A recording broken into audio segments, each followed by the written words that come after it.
parole est à Joëlle Mélin pour le groupe Rassemblement national et pour 3 minutes. Merci, Monsieur le Président. Mesdames, merci infiniment pour vos présentations qui ont le mérite de la clarté. Celle d'exposer aux citoyens français et européens l'agenda que tous les fédéralistes souhaitent imposer à l'Europe.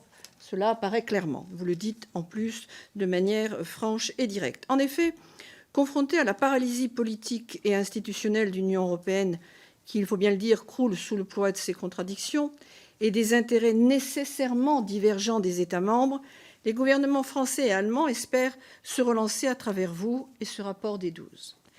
Aussi, que contient réellement ce rapport, si l'on sait lire entre les lignes ?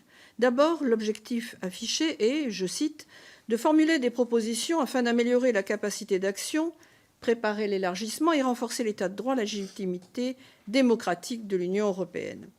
Le paradoxe réside dans le fait que de tels objectifs n'ont jamais été opposés aux recommandations produites par votre groupe de travail.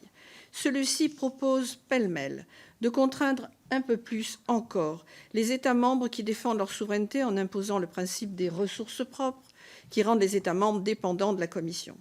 Et pire encore, en supprimant le socle de légitimité démocratique que représente le vote à l'unanimité pour le remplacer par un vote à majorité qualifiée qui s'appliquerait au budget, aux questions de défense européenne et à la politique fiscale. Sentant bien que la marche peut paraître trop haute pour certains États membres qui tiennent à leur liberté, le rapport propose un filet de sécurité et de souveraineté qui, dans la réalité, aboutira plutôt à un contournement de la règle du veto. Rappelant l'opération de 2005 où les fédéralistes ont été durement battus par les peuples européens qui avaient alors rejeté le principe d'une constitution européenne, donc le principe d'un abandon des fondements de l'Union, à savoir la coopération, vous semblez prolonger ici l'œuvre du contournement mais démocratique entrepris par l'intermédiaire du traité de Lisbonne.